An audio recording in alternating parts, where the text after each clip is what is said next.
Out of the street corners they scream. You knew it was coming. You've been waiting for this for months. Rumour hardened into fear and now they scream at you. The sirens, their hysterical wail tearing through the white noise of the city. And you run. You run to pick up those things that can never be replaced. A picture of them in the days when they still loved you. Your mother's wedding ring. And then you turn to your shelf of games. You only have room for 5. 5 games for Doomsday.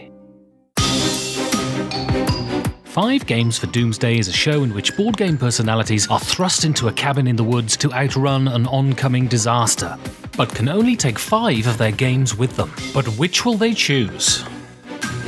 My guest this week is a speaker, motivator and facilitator of other people's potential. Starting as a roadie for men with mullets, he's gone on to form his own businesses, write books, and is currently embarking on a series of hugely successful speaking tours. He uses games in his work and flies all the way from South Africa each year to see me drunk at Essen.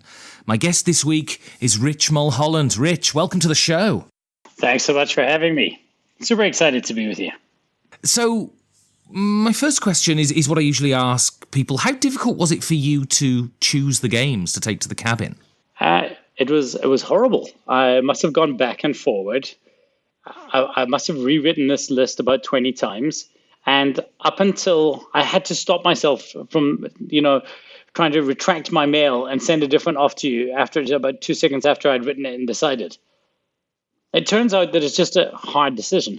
I mean, how dear to you are your games? Do you see them as objects that you look at and you just like having them as objects, or are they purely utility? It's the fun you can extract from them. So I think I'm trying to change that. I actually just put up a kind of raffle thing with 111 lots, about 200 games that I'm getting rid of, because I'd developed an unhealthy relationship with my game collection. I realized I'd become as much a collector as I had a player. And I almost started measuring the value of my collection on how many games I had instead of how many games I did. And that became a problem for me that I wanted to fix.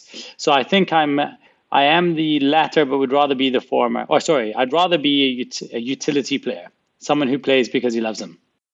It's one of those things, I think, especially when you first get into the hobby, it's all about acquisition and getting everything that's new. And then suddenly you wake up one morning and go, oh my God, I'm just surrounded by all of this stuff. And then over time, culling happens now.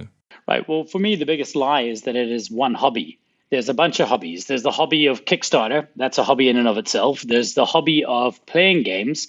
There's the hobby of collecting games, but actually one I realized is a big deal for me is the hobby of learning games. And this is a problem because I love learning a new game. That's actually where my passion is, trying to figure out what the designer was doing and trying to understand, like, what did they want me to do and how can I try and outmaneuver what I thought the designer wanted. And that's a beautiful thing, which meant that I kept on acquiring games. I just don't have to keep all of them. And so what is your relationship to the rule book? Because one thing I really hate, I hate learning games. I hate having to sit there and wade through the rules because I think the written word is the worst way to convey a game's rules.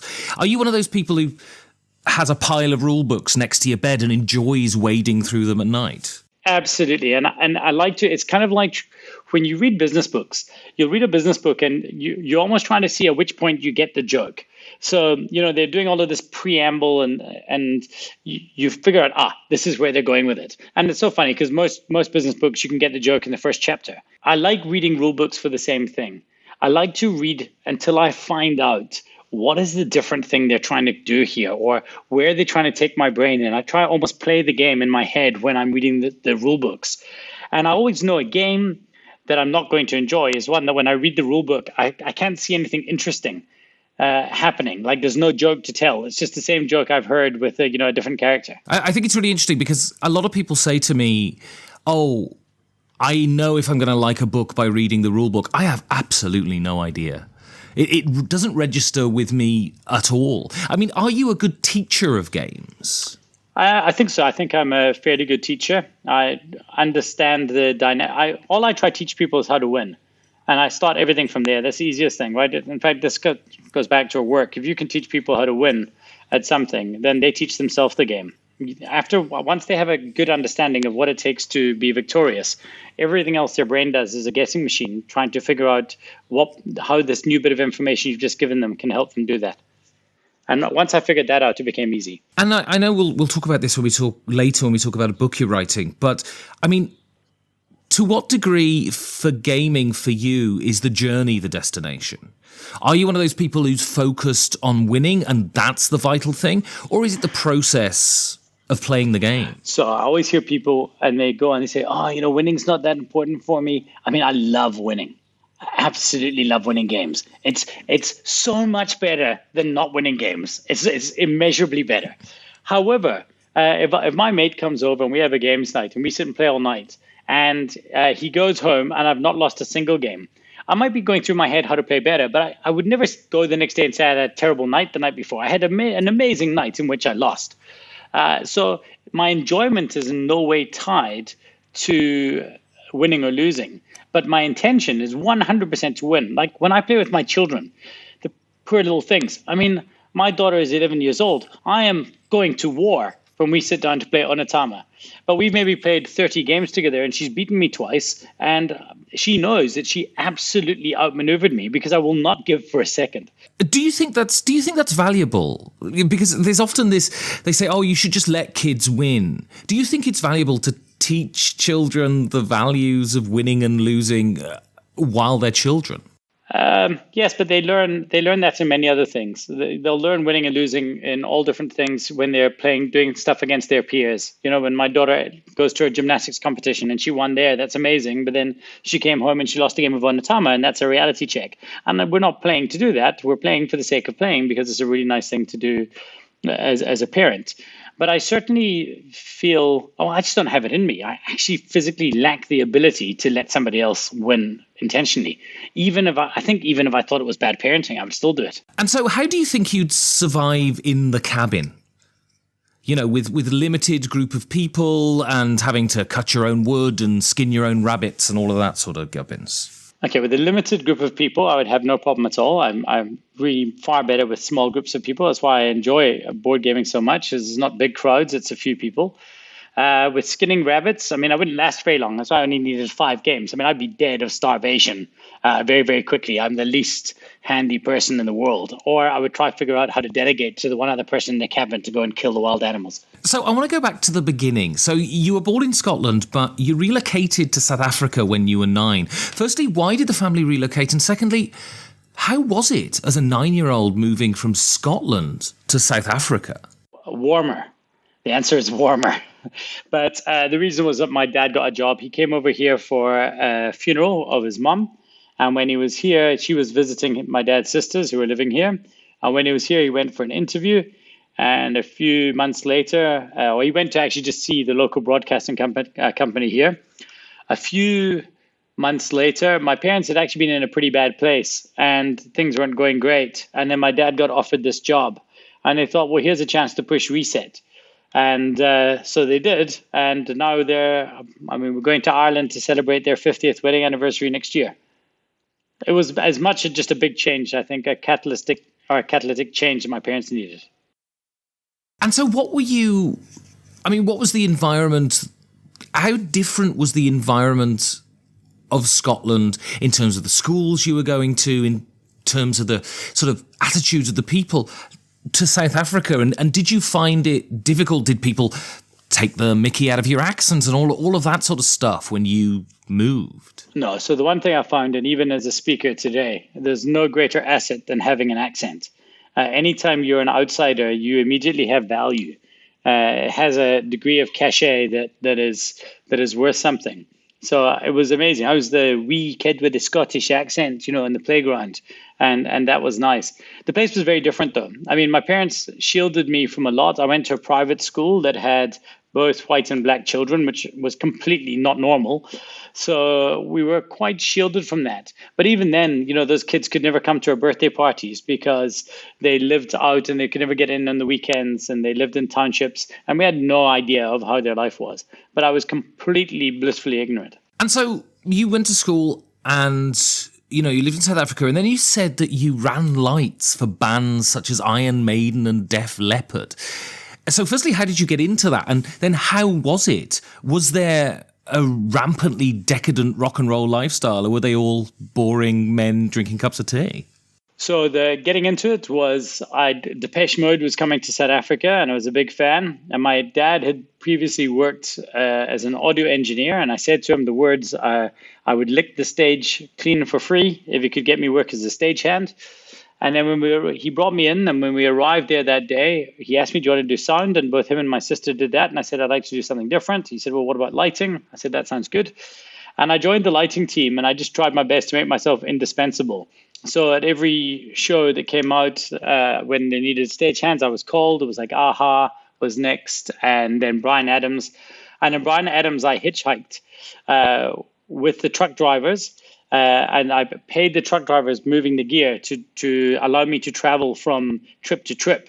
And in fact, I said I would give them my full fee. I would work for nothing, and then I negotiated that I would sell merchandising as well. And I got very lucky because the one truck broke down, and if it wasn't for me being there, we wouldn't have been able to unpack it and get everything sorted. And I hitchhiked in and managed to get a phone call out. And so it kind of got me noticed. And then after that tour, I was offered a job. And I was very lucky. There was a lot of assholes, a lot of really cool people. I remember, funny enough, with Bryan Adams, he would call us off the stage to come and play football. Same with the guys with Def Leppard. They would call us down to go and play a game of football with them. Rick Allen was the goalie, which was very funny because he's the guy who only has one arm. Yeah, so that was really cool. And I mean, there's a lot of war stories, but in truth, it's not glamorous. It's just dirty. All glamour you have as a roadie is a glamour perceived for those few hours when audiences are in the venue. But it was amazing. Did it give you a level of respect for the performers? Because I imagine doing a world tour is just grueling. Yeah, but I think it gives you a level of respect for the crew more than anything else. You know, we were local crew, so we would tour in different areas. You often just do 6-7 legs of a tour. And we have these people who've been touring with a band for 10, 11 months, and they're arriving there it's dark, they're working, the show happens, they're going all the way through to the following morning, and they're moving to the next gig. There are amazing performers, and there are certainly people that inspire you, but your involvement is much more with the professionalism of this ragtag group of backstage crews that is unlike anything I've ever experienced since. The work ethic is second to none. It's absolutely second to none. And did you form friendships during this? Do any of them endure to this day? Yes and no. I mean, certainly the touring crew that I was touring with, a lot of us have stayed in contact. Two things happen, right? Anytime you're with people that often, it'll either draw you together or it'll completely polarize you. So one of the crew bosses I toured with, I mean, I couldn't stand from start to finish, but I deeply respected his ability as a crew boss, and so we got on fine. But, with social media, everyone is connected and we all stay somewhat in touch. It was an amazing time. It was like the best learning experience of my life. There's no way that I would have been able to start the companies I did if it wasn't for the experience I had with various bands and things. I think it should be like national service. So you said in the notes that you sent me that you started gaming at your grandmother's knee, but it really started with what seems to be for people of our generation, not me, but sort of literally everyone else, was the red box from D&D. How important is D&D to you? How formative was it for you? So it all started with E.T., I think it was, right? So when E.T. came out and they were all playing Dungeons and Dragons, and that kind of glamorized this idea, and I'd always heard about it conceptually. And then I started reading these game books, Blood Sword and Lone Wolf and stuff like this. And I was like, okay, this sounds amazing. And I went and I bought this D&D red box, and it was the class had gone away on kind of, it's called Feld School. It's like a camp. And I'd stayed behind, and there was about 3 or 4 other nerdy kids who'd stayed behind. And this one dude walked past me and he was like, "Oh, Dungeons and Dragons, that's amazing. You bought the wrong kit." I said, "What do you mean?" I was sitting there opening up this red box. And he said, "No, it's terrible. That's the first edition. You need AD&D, Advanced Dungeons and Dragons." And he said, "Come, we're playing this weekend." And, I was at his wedding a year ago. Like, we're still friends. And it was a massive, massive, massive part of my school years and all the way up till I was 30. But most importantly, just because it was an introduction to, I guess, this idea of gaming in general. And it kind of paved the way for like an addiction to Magic and other games at that time. And So you said in the notes that you also went on to play Magic and things. And so if you had to choose between Richard Garfield and Gary Gygax as a bigger influence on gaming and on culture, I guess, which one would you choose? I'd say Garfield, in that if Gygax was alive and came out with a game today, I'm not sure I'd play it. Whereas if Richard Garfield, I put Keyforge on my Christmas list. So I think that it certainly informed the gamer that I am more. It was beautiful creativity that came out of role playing, but I love the strategic thinking of playing a more card and hobby game that we have today. And so, have you played D&D any time recently, or is there just no time for that? That's more that there's no inclination, really. I mean, you can always make time, right? And at the moment, it's just not really in my wheelhouse. I bought a couple of these one-day only role-playing systems that you're supposed to be able to roll up a character in a day and then play it and then put it away, and I've not got around to any of them yet. I think I just like doing other things. I like playing more traditional games at the moment more. You need me as a dungeon master. Perhaps, yeah, I think you'd be amazing. So your first game is Istanbul. Firstly, why are you taking this one to the cabin? So I really enjoy the game. I think that's pretty obvious. But what I like about it, and it's almost a common theme, is I like the variable setup. The idea that you can set up the tiles in a different way and play it in a different way. It becomes a new puzzle to solve. Because what you don't realize maybe the first time you play Istanbul is that it's really an efficiency game. It's a game about how can you avoid going back to that fountain and getting your people? How can you make sure that you rather move around the board with never having to waste a turn collecting and your workers? And that efficiency puzzle is magnificent. And every time you reset up the board in a different way, it becomes a brand new efficiency puzzle. And I mean, I played it. The reason I've written a question here, which is it a game you fell in love with straight away, or did it take time to grow on you? Because I played Istanbul a couple of times, and the first time it didn't do anything for me. And it was only after subsequent plays that I managed to understand kind of what the game was. Did it hit you straight away, or did you take time to fall in love with it?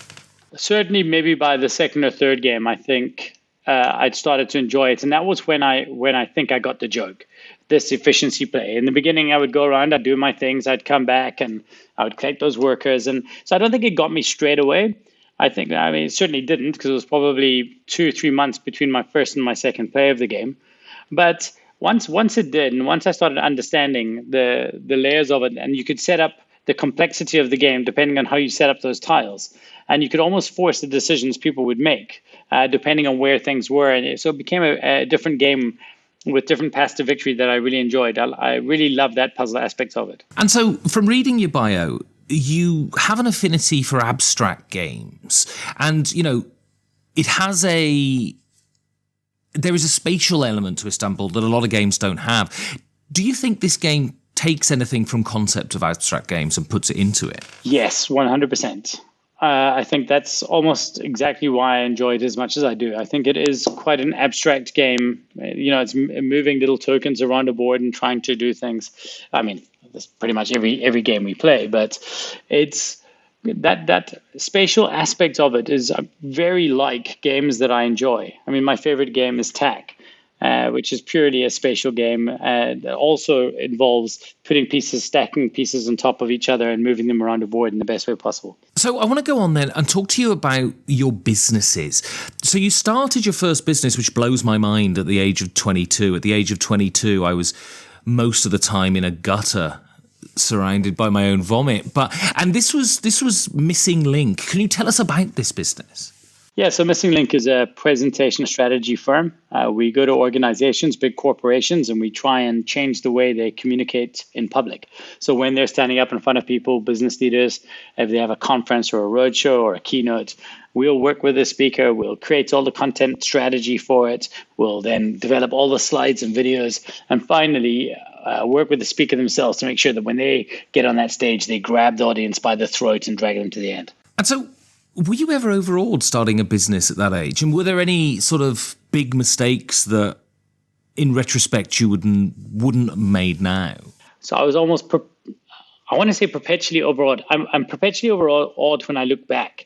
At the time, I had the most amazing thing, which is something that is a resource of the youth that too often goes wasted, and that is delusional self-belief. Right? I just believed that I was the business, that everything I said was true, and I spoke with such utter confidence. When I was standing in front of these CEOs, I walked in and I said to them, "You guys are crap, and your strategy is failing because you're not delivering it well enough, and this is why there's not enough change." And I said all of these things, and when I look back, I think, God, that was such rubbish. I mean, a complete, utter rubbish, but I was making it up, and it seemed so right at the time. And what was most important is I believed I was right. It didn't cross my mind.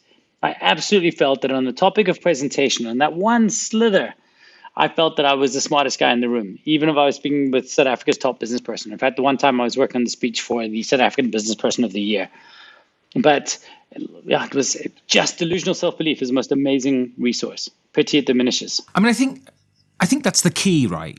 Because I think if you know you're a flim-flam artist and you know you're talking bollocks, then you'll inevitably not be able to convince other people. But if you're sure of yourself and you know that what you're saying is right, then it can be nothing other than convincing, no? Right, and it didn't have to be right. That's the most amazing thing.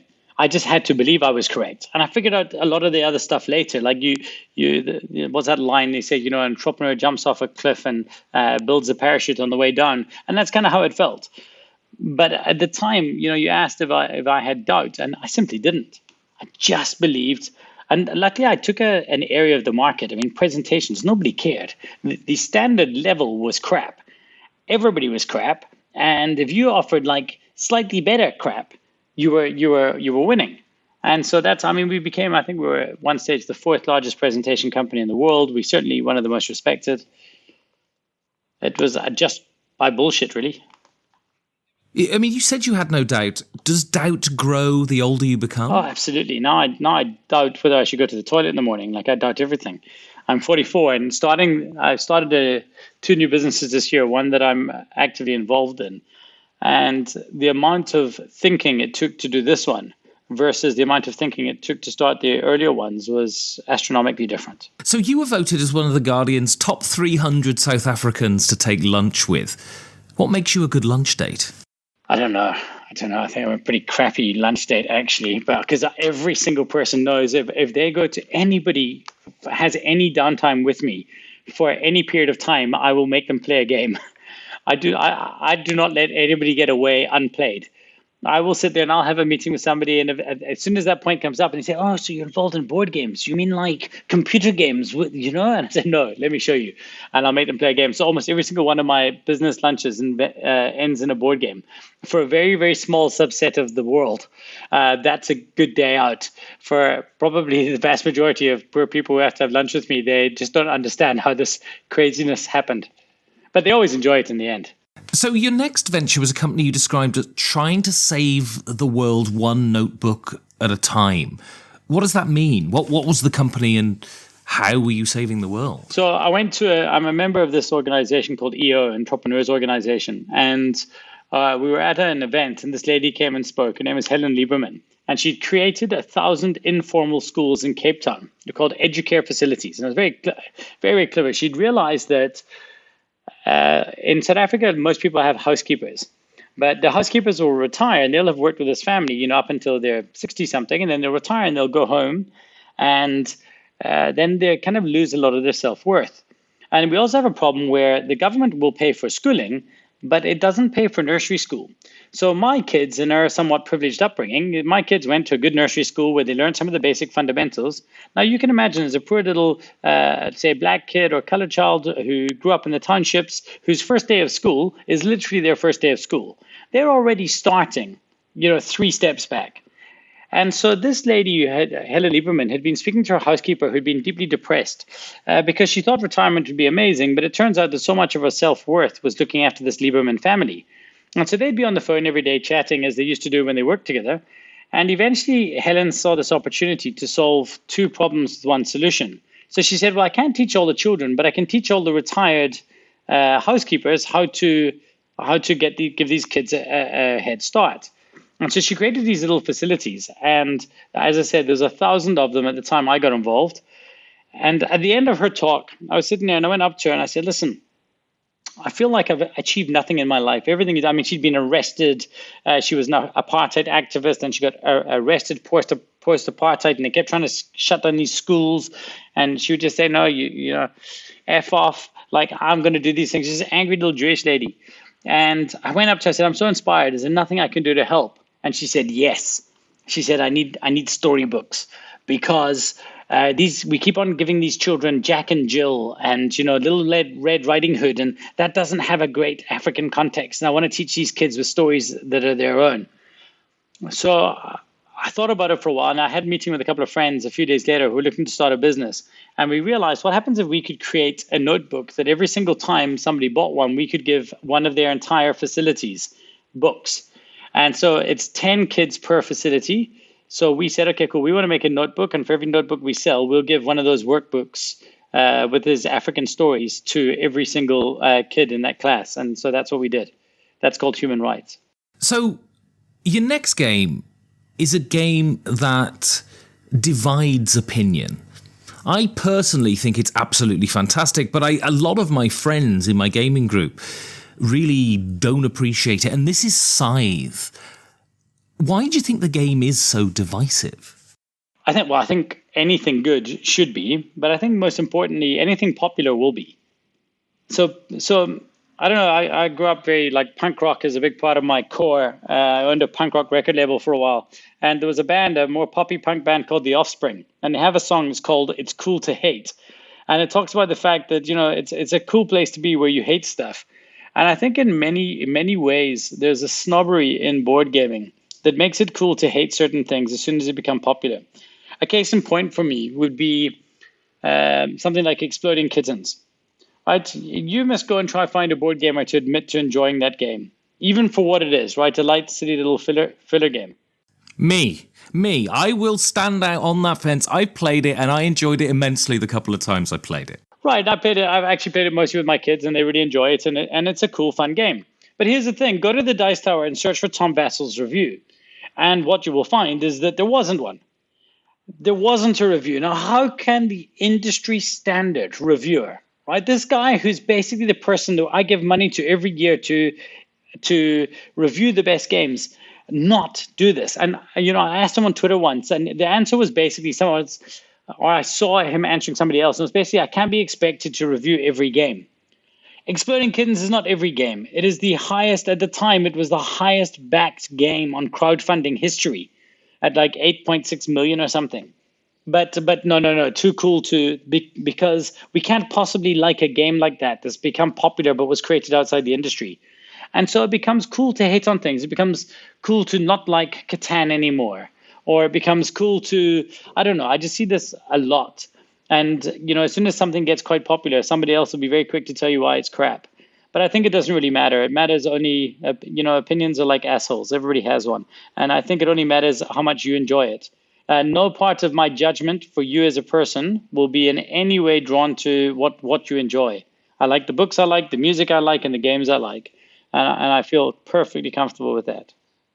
So, and I think Scythe suffered from that a little bit. And this is a game, it wears the skin of a war game. But when you play it, it's much more about intimidation. It's much more about efficiency. Where do you stand in conflict in games? Do you prefer to fight or do you prefer to build? So my main person I play games with is my wife. And the problem is that I play games because I love games. Jazz plays games because she loves me. And that only carries so far. So if we play, she loves Scythe. It's one of her favorite games. But that particular game rarely goes into conflict. In fact, what happens, we know that at one stage, to get those last points, the game will end in conflict. But that becomes the last blow. And the event is this weird dance around who's going to initiate that first and get to that point there. And I really, really like that dynamic. In fact, it's a game that I almost exclusively just want to play with her. And so Scythe, I think part of the divisiveness is that Scythe generated an incredible amount of hype. It was the first time since I was into gaming that I saw a game engender that much enthusiasm off the release of one picture. How do you feel about hype in gaming? Do you think it's damaging or do you think it's helpful to the hobby? Well, I think it's not a hobby, right? I think it's a business first. And it's something we all need to understand. That your hobby is how somebody else is putting their kids through school. And we must remember that nobody owes you anything. They're making games to try to make money, to try and do, live their best life, and for the most part, try not to be shits when they're doing it. And I think most people aren't. I think we're quite a self-correcting, or it's quite a self-correcting industry. But I think that hype will happen. The only downside to it is that it can destroy. Certain things simply can't live up to it. Like a Seafall. I mean, that poor thing, that's that sophomore problem that one-hit wonder bands always seem to go to, is they release this debut album that's absolutely phenomenal. And everybody wants to talk about it. Everyone's super, super excited. And then they release their second album and everyone's like, this is very ho-hum. And I think that Seafall was always going to, or at least Pandemic Legacy, by no means their first game, but it was always going to, whatever followed it was going to be measured against that. And that's a very, very tough thing to do.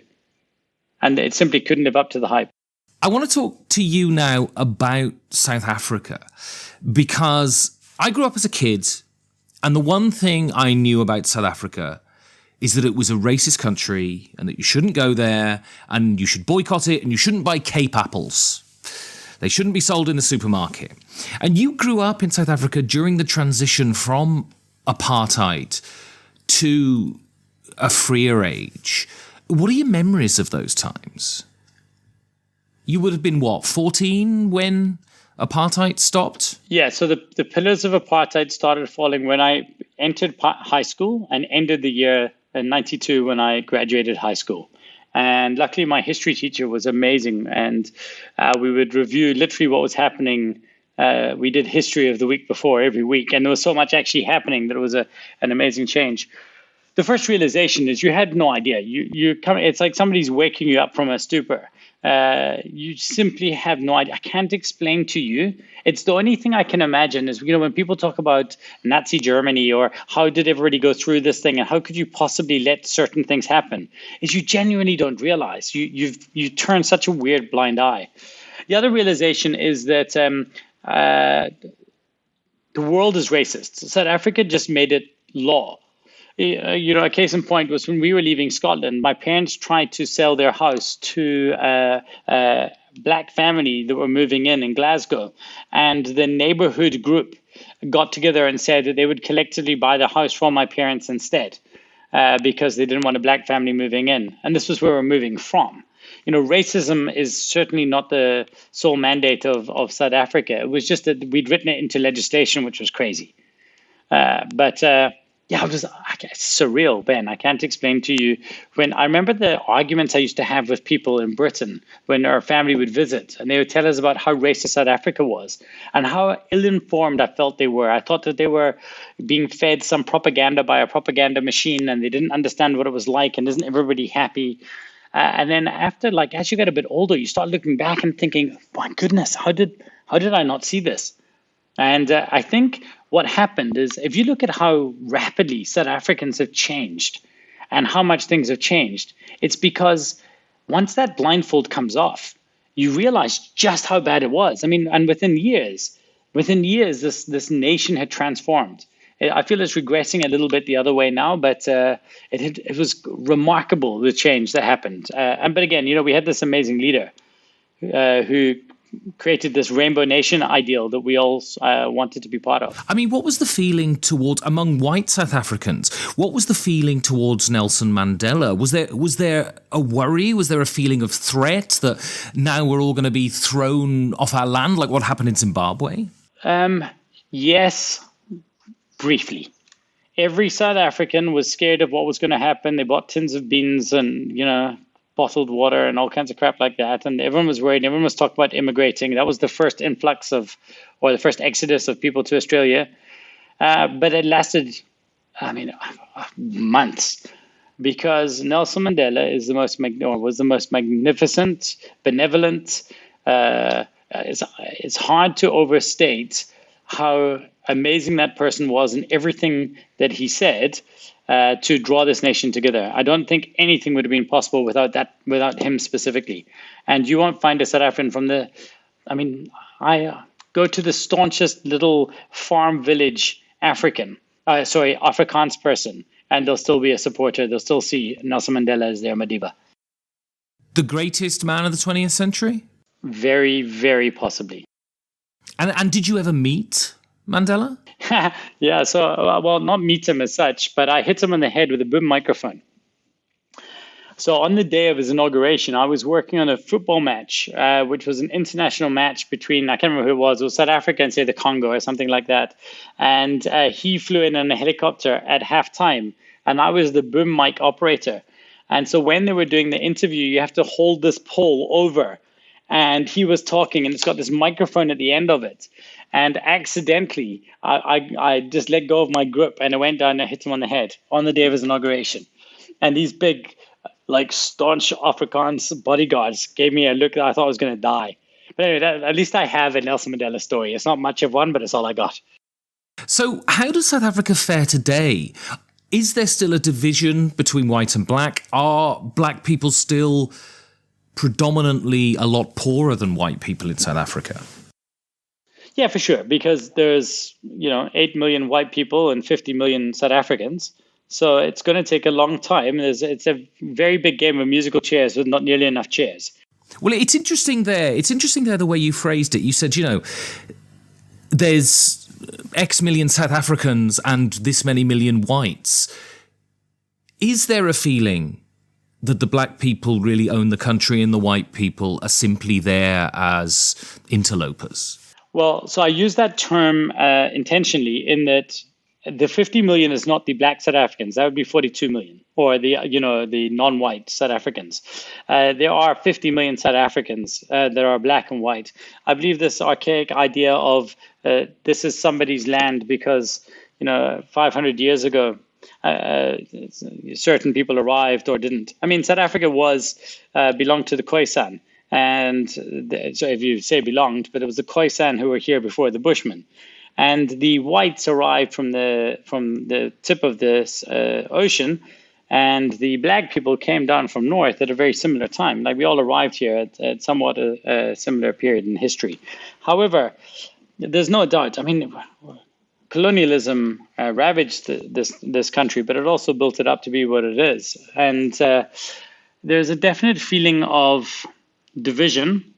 However, the problem is, and it's a problem that comes from, I guess, social media today, and it's the same thing you'll see in America, is a small group of very angry black people would like to take everybody's houses and want to come into the house, and it's called land expropriation without compensation. And there's technically a government bill going on at the moment around that. However, 99% of people actually are happy and want to live together, but vocal minorities social media allows them to sound a lot louder than they are and create a lot more fear than is strictly necessary. But we do have problems. I mean, the farmers are getting murdered in their houses on a daily basis. There's an epidemic of farm murders and things like this. And that's obviously quite shocking, and it's a troubling time. But when I look at moving and leaving, it fills me with dread, because I think there's such magnificent potential in the rebuilding of a nation. Our Constitution is phenomenal. We got to rewrite our Constitution for the modern era, and it's just a great time to be in a place, to be part of the rebuilding of something. And I just hope we manage to get through the current hurdles, and that history will see as a success story. So your next game is Jiraku, which is a trick-taking game, but it's a trick-taking game that uses area control on a board as well. How well does it do it? How does it meld the two things? It's so good. It's so good. It was one of these games from Essen about 3 years ago or 4 years ago, and I saw TMG recently picked it up. It was without a doubt my game of that year. It's the one game I'll never say no to playing. It's definitely in my top 5 games. It's a very interesting, such an easy thing to teach. So I often use it when we do these CEO victory condition sessions, in that it's a very simple trick-taking game, so I can teach that premise to anybody. But then depending on which card you play dictates the actions you have on the board. And there's only 3 phases. There's 7 skirmishes per phase, and there are 3 phases in the whole game. And you have to be very, very careful about what you do at the beginning of the game because it will dramatically influence how well you fare at the end of it. And it's this idea of playing the short, the medium, and the long-term game, not one or the other. That's so interesting about it. You must play it. And so, yeah, I've never heard of it before. I adore trick-taking games, so I'm going to really have to look this one up. And so you said you use it with CEOs. How do these people who, I assume their lives are very dour and very serious, except when they're, partying or whatever? I don't know what CEOs do. You can see, I have no idea. But what do they think about it when you pull out something like Jiraku and say, hey, this is what we're doing today? Okay, well, invariably by this point, they've paid us for this. So I'm writing a new book, and it's called The Death of Strategy. And it works under the premise that strategy is a construct when it was created for the purpose of business by Peter Drucker in the 70s. It made a lot of sense, but doesn't make as much sense now.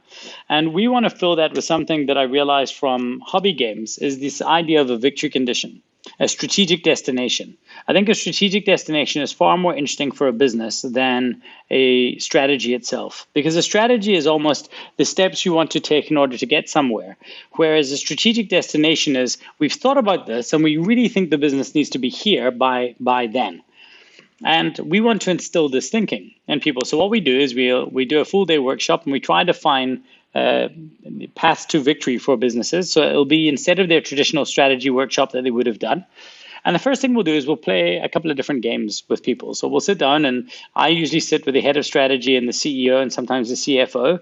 And these will be big organizations like a bank that has 40,000 employees. And then some of the other guys will play maybe a different game. There'll usually be at least one co-op game. It might be Pandemic, the dice, Pandemic Cure, the dice version. And then somebody else might play a communications game or a programming game. And we'll usually have a few different ones. An area control game will almost always come into play in some way, means, or form, and an engine builder. And then what happens is at the end of it, we'll come back to them and we'll say to them, okay, cool. So let me say I changed one thing about your game, and I just changed how you win. And I said, instead of, in this case, you win by having the most money, or let's take a game of Monopoly, right? So a game of Monopoly is quite easy. Let's say I changed the rules and said to you, instead of winning when you have all the money, what happens if you go around the board just 4 times? And after this 4th time around the board, whoever has the most domination on one property or one color, would you make different decisions? And they'll say yes. And again, they've just played these games. So I'd say to them, okay, give me an example of it. It's something you would have done differently if I changed the victory condition. And they said, well, this. I said, great. And as we write those down, we go around each table. And so at the end of it, I get them to agree. So do you all agree that it's the victory condition that is more important? The strategic destination is more important than the rules of the game itself. And they say yes. And then I say to them, cool, can everybody tell me what the basis is of your strategy from last year? And they'll all tell me. And I say, do me a favor quickly, write down for me on a piece of paper what you think the victory condition is for this business in the next 12 months. And now they know that you've got them. And they'll look at me for a bit. And I'll say, no, write down on a piece of paper. If at the end of 12 months we have not achieved X, we have not won. Write that down for me. And when they've done that, I say to them, okay, cool, there's 12 of you sitting here right now. You've all just told me that the most important thing that dictates the decisions you make is your understanding of the condition of victory. What do you think the chances are that the 12 of you have written the same thing down on a piece of paper? And of course, that nobody puts up their hand and nobody believes it's true. And then we reveal them. And invariably, if we've got 12 people in a room, you have 8 different victory conditions. And then some debate will get started about whose is right. And our job was to show that they're all actually playing a different game. So they're confusing moving forwards with moving towards. And that's what I find about games that are so magnificent, is that it gets everybody to walk towards. So it's not about making a good decision or a decision that seems good, unless that is a decision that helps you move towards whatever victory is. And I think organizations lack the clarity of that, because you see, there's no end game in business. So what we do with organizations is we create a fictitious end game. So that's the first part that we use games for. The second part is for actual planning how that path to victory would look. And then what we do is we look at the individual mechanics. You see, I found out one of the biggest problems with brainstorming or this big picture thinking is that there is no limits. And it turns out that nothing creates amazing creativity like a constraint. If you can give people freedom within a framework. So what we'll do is we'll say to somebody, okay, you've just played an engine building game and you built a better engine. It could be something simple like Splendor. And you've just built this and you see the more you have here and you invest early, the better you get later. And they say, yes. I said, cool. You are allowed to brainstorm this group, our new victory condition we've created for the business, but only using engine building as a mechanism. And then somebody else will do the same with cooperation. Somebody will do it with communication. Somebody will do it with, in Jiraku's case, it's about a progressive victory. That it's not enough for us to try to win. We have to try win slowly because we've got to earn the right victories along the way or we cannot win. And so for them, with the CEO and the head of strategy saying, great, so we've got this condition of victory, but how do we stop the organization jumping straight towards it? Because we have to fix the foundational problems before we fix the future ones. And once they get that, they understand. And bizarrely, when you're sitting with a board game in front of you and you've got all these little pieces, invariably what they do is they start saying, no, but if you imagine these black guys are like these little black cubes here, they're like the IT infrastructure of our business. And we've got to plot these out on the board like this. And then someone else will say, okay, and these red cubes, they are what we're trying to do there. And they tackle different markets and different things. And the board just becomes a perfectly rational landscape of the business they're trying to operate. And there's this magical thing that happens with them once they understand. And slowly but surely, we're instilling in people this idea of a strategic destination or victory condition over strategy. So I want to go on now and talk to you about your writing and your speaking. So you've written, 2 books now, and you're in the process of writing a third? Right, absolutely. And the first one, I looked it up on the internet yesterday when I was writing these notes, and it's called Legicide: Why Legacy Thinking is the Silent Killer of Innovation. And I read that title and I thought, I've literally no idea what that means. So can you explain to us what that is? Right. So it's legicide, as in kind of legacy thinking. What it was this business that we run, 21 Tanks, which was a perspective lab and helped solve strategy problems. We were going into businesses trying to often create some innovative new products. And what we realized quite quickly is that in an established business, innovation doesn't happen when you start doing something new. Innovation invariably happens when you stop doing something old. And this is the trickiest thing. Even if you take a lot of game design, what they do is they start from the base of, I want to build Istanbul with this. And so what they'll do is they'll add this little layer on. But eventually gets to the point where they become bloated, where a game just becomes 20 mechanics thrown together and act like it's original, but it's not. It's just cooking an omelet in a different order. And what we realize is, no, you've got to be brave enough to turn certain things off in order to turn new things on. And this became such a truth for us that I ended up writing a book on the idea that legacy thinking is killing innovation. Your past successes are what's holding you back from your future ones.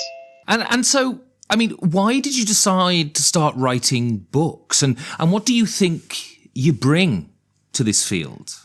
I started writing a book because it was on the list, right? I believe intent is the most important and most ignored thing that we have. And so I'm very intentional about stuff. And I put up that I wanted to write a book by the time I turned 40, and that deadline was approaching. So I wrote it. And this was the area of the most passion I had at the time. I'd been doing a lot of speaking gigs about this, and I just wanted to flesh it out. I think it's not even about writing a book. It's just a great way to force you to think. It's just like buying a house is a forced saving. Writing a book is a forced saving of ideas.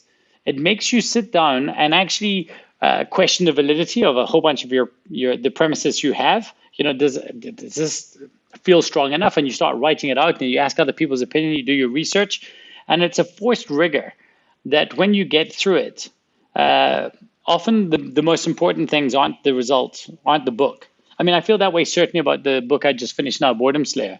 It was a book that I felt I had to write for the businesses I have, but I am completely unemotional towards it. Like somebody asked me today how the sales are doing, and it was released last week, and I just haven't looked at all. I have no concept. The main thing was getting it down so that I had it, so that I can use it for speaking and for other things as well.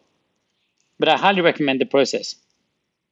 And now you've written 2.5. Is the new book finished yet? No, about 2.5 is good. Yeah. I mean, do you ever see yourself branching out into other areas? Because these are all business books. Do you ever see yourself writing self-help books or even branching out into fiction, something like that? Yes, I started writing a book called Rumor Hazard, which was a thriller. And I've written almost the entire skeleton of an allegory called The Boy with the Orange Brick. And then the last is I'm writing a little book on philosophy, parental philosophy called I Wrote This For You. And it's actually Callum, I wrote this for you, and Bailey, I wrote this for you. It's the same book, but it's for my children. But I want it to be ... I wrote this for you. And it's a book of one-page philosophy that I'd like to write. I certainly, listen, nothing would kill me more than, I've got, I think, 5 businesses at the moment, and I've started a bunch more, and I speak on business topics, but nothing would depress me more if the book on my life got filed in the business section. It's something I started. It was like a hobby I started in my early 20s that I'm stuck doing because it pays the bills. I love business. I love the challenge and puzzles of it, but I don't want it to be what defines me. And so you're also currently embarking on lots of speaking tours, and you're traveling the entire world. What do you bring to people? What do you talk about? What's the topic? I remember seeing the video where you talk about, I think it was your grandmother with the box on her lap. Yeah. And lost opportunities. And it seemed to me less business, more inspiration. Is that right? That was one, is I guess the irony. I mean, that video has been watched like 14 million times now. And the irony is it's the one time ever in my life I've given a talk like that. It was a favor for a friend. He asked, it was for this event called Suits and Sneakers, and he wanted something very different from my normal material. And I was struggling about quitting Missing Link, the company I had started for years. I still own it, but I wanted to quit working there to start something new. And I was going through this kind of turmoil trying to figure it out. And so I thought, well, let me write a different talk on that. But for the most part, I speak about strategy, innovation, presentation, businessy topics. But I always try and bring in a personal aspect to it, and I would certainly like to. I don't hold much salt in motivational speakers at all. I think they're they have all the nutritional value of a spoonful of sugar. They arrive and tell you you're amazing and you can do whatever you want, and then life bitch slaps you the next day, and then you're back to normal. I don't think that's meaningful enough. But I think sometimes people do need a push forward, and so I'll try to do a talk that I hope provokes thought, but then adds in some degree of inspiration in there as well. But yeah. And so if someone were to write a review of one of your talks, what would you want them to write?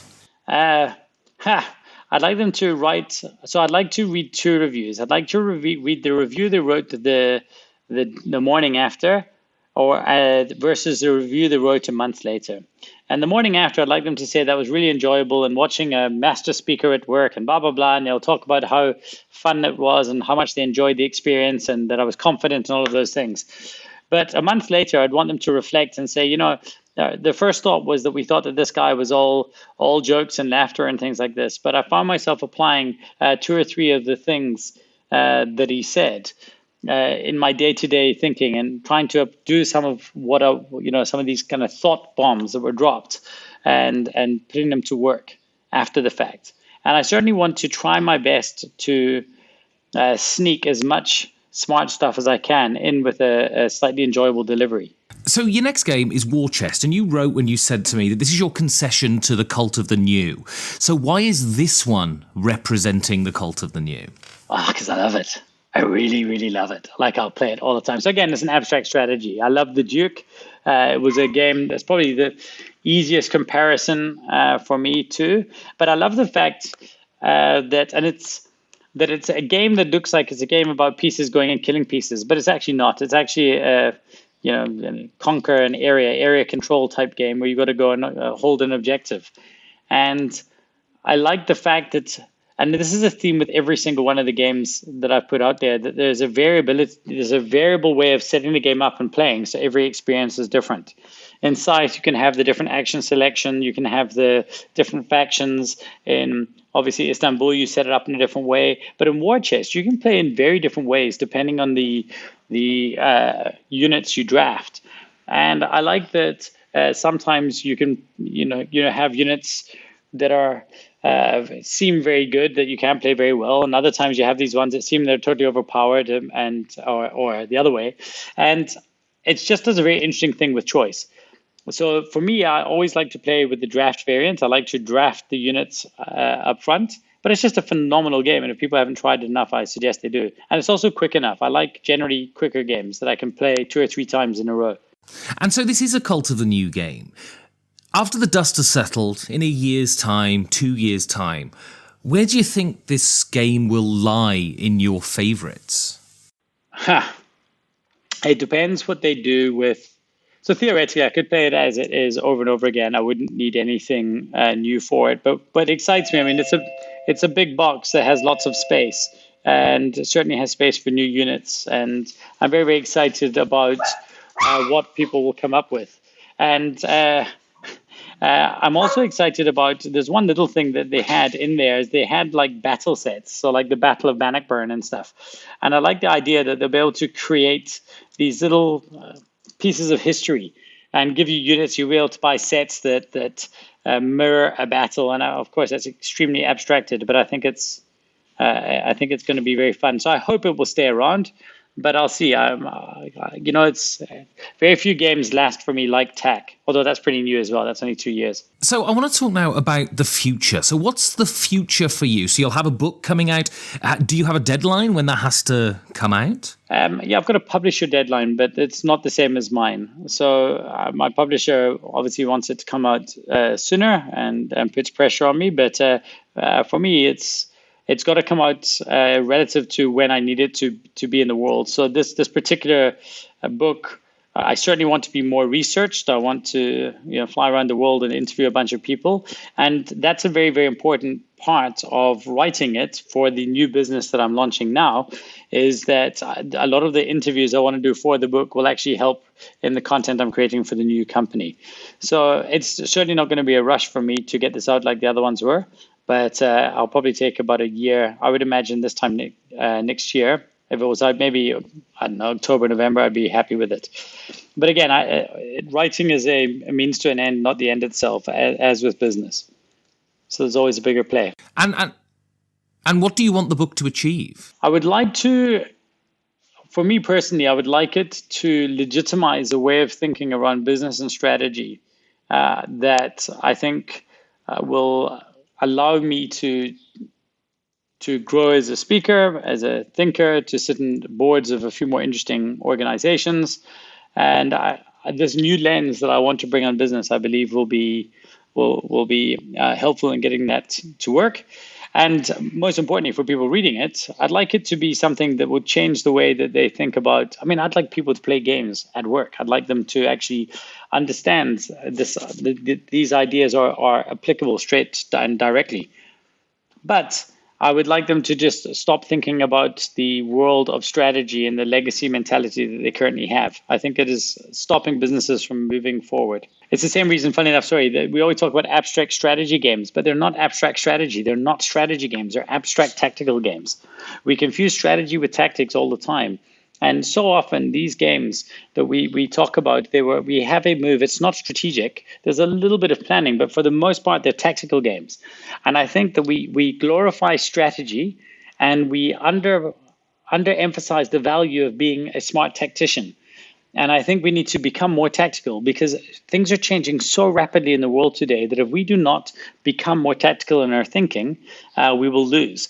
And that's what I hope that this book will achieve. Will force people, it's called The Death of Strategy, and it will force people to become more proud of their role as a tactician than a strategist. And so, you use games, you love games, you use them to facilitate your work and the world of business. Do you think you'll ever design one yourself? Oh, I've designed so many. But they're all ideas. I need to find, in fact, I think this was a discussion you had. Who was this with? And it's the idea of co-designers. Is that I don't think it's an endeavor. Same with business. All my businesses have business partners. And one day I will find the co-designer that I'll probably the more mathsy person. They'll be able to take the ideas that I've mapped out and the ideas they've done and work out how to turn them into more workable games. But some of them have been prototyped and some of them just get written out there. And, I write them as if I was writing the rule book, but never actually have the game. But I think it takes somebody else. I think everything accelerates when you have a second person invested. And so your final game is Pyramid Arcade. And you said the main reason you're taking this is that your children came up with a variant that you said is very playable. Was this a proud moment for you? Yes, absolutely. Both my kids designed me a few games over the years. It's like a standard fare for me for Father's Days and birthdays and things like this. That particular one, so Pyramid Arcade is basically a set of these little pieces, and it's about 16 or 17 games in one box, one of these compendium ones. It's my version of the cheat that other people would bring to the cabin, like a box of cards. It's something that has a game system or a number of games that you can play, or you can make up your own. But I think it certainly has an emotional value for me, because it's there's a game that my kids designed in there as well, and I was really impressed. Like, it really is genuinely a good game. I was fully prepared for it to be crap and just to smile and say it was good, but I quite enjoyed it. And so are your children gamers? And is it important for you that they enjoy games? Or are you quite sort of blasé about that? I wish I was. So I believe that a shared context is such an important thing. And it's very difficult for me. My wife and I have we do very different things during the day, and the kids obviously is the same. And what I like about playing games is this idea of a shared context, which is very, very hard to find between a 44-year-old, a 33-year-old, a teenager, and, well, basically two young teenagers, right? It's very, very hard to find shared context, and games do that. So I think, again, the kids probably play games more. If my son could choose, he'd be on his PlayStation, but we'll always play games with me, as will my daughter. But for me, it's just a really, really important thing to do as a family, because we're all doing the same thing. And even when we're competing, we're all competing, with the same rule sets. And it kind of democratizes a lot in the house. And it's just a lot of amazing moments that happen. So I'm certainly a bit of a game tyrant here. I do force the minions to join me at the table more than they'd probably like. So I think this question's coming, but I'll do the preamble anyway. You're driving out of the city towards the cabin.